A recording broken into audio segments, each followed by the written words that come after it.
So what does that mean? Never, never, ever put your MiFi device in hotspot mode, which opens it up to the world, lets anybody they want to jump onto the device. Damn. And never share your MiFi password with somebody that you don't absolutely trust and don't mind if they change your configurations. So, or you have something to like hang over their heads and make sure that they change it back to what it's supposed to be. Put in a slide. That was good. So, and the very last thing is, of course, all of us like our MiFi devices because we hate tethering things to our laptops. Unfortunately, the only way to flash these things is connecting it up to the USB port and running the application and forcing it to do an authentication. By default, it'll do a re-authentication every 30 days. You can force it to do authentication by authorization? Yes. Activation. There we go, the other A word. Yeah. So you can force it to do an activation inside the menu. Just tell it to do an activation. It'll grab the newest firmware. The newest firmware as of today, I think, was middle of January. Keep on doing this periodically because Verizon does know about this issue. They are working to fix this issue. So hopefully we'll have a fix very soon and it will automatically be pushed to your devices as long as you tether and run the application. If you never do that, it'll never update. Did Justin tell people to just suck on their Verizon Wi-Fi? Pretty much. Yeah. Yeah. They're lickable. They're lickable? No, they're lickable. iPhones are lickable. MiFis are not. Which is He always gets them confused. Which is which. Yeah. Fun, fun, fun. Which brings us to my new favorite exploration playground, right? Every time Kevin says, my new favorite thing, run. We found a new group of crack smokers, the W3C. Want 3 crack rocks is what I think it means. Probably. So these guys are about to release, are working on the 5th revision of HTML. Now, I don't know about you guys, but the way I've always thought of revisions is you get better. They are getting better for us. That's a good point. So the W3C is developing HTML5 and all of the standards around it, the extensions, the other things they're working on in tandem with HTML5 to focus on the idea that the web has changed. We're no longer the gray background, black text, blue links, unless you've clicked on it, and then it becomes purple, right?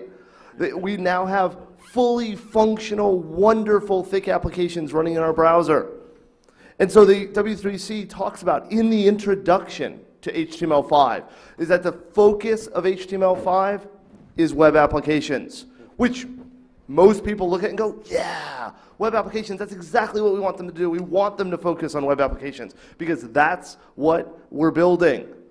Did you people forget HTML is a client-side language? Wait, isn't it a hypertext markup language? Isn't it not supposed to do anything? That was the whole point, wasn't it? Markup? Yeah. Well, it's going to mark up your reputation. So they're adding all of these features and power to the browser. Up on the slide is just a sampling of the cool, new, brilliant, tripping features. I want some of that stuff. Yeah. Hook me up. There's lots of acid going on at W3C. Don't you guys want the ability from JavaScript to connect to a database? Yeah, yeah. What about USB devices?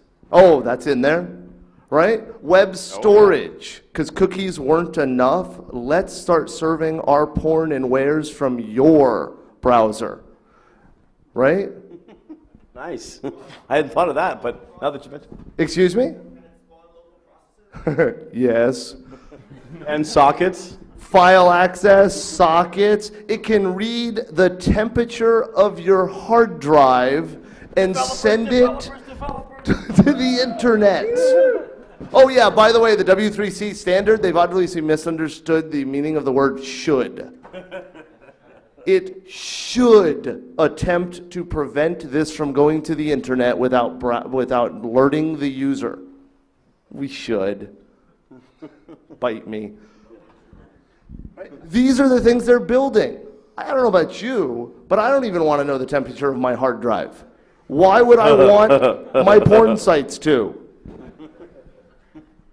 Gmail. It's getting hotter.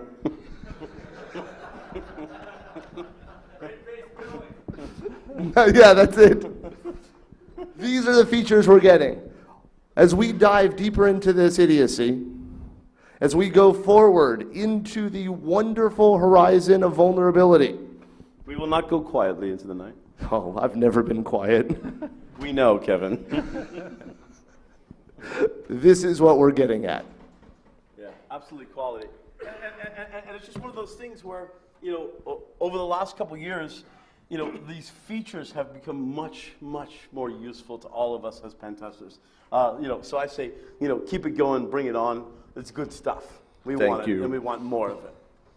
So thank you very much. Thank you.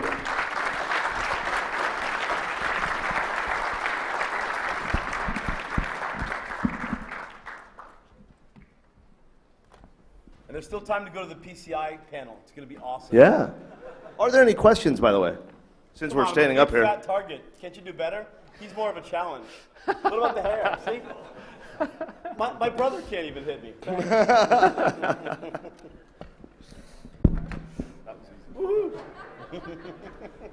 By the way, if anybody's interested, that NSE script will be uploading as soon as Verizon, we confirm from them that they have a fix out. We'll upload that to the Nmap site. Monday morning, whichever one comes first.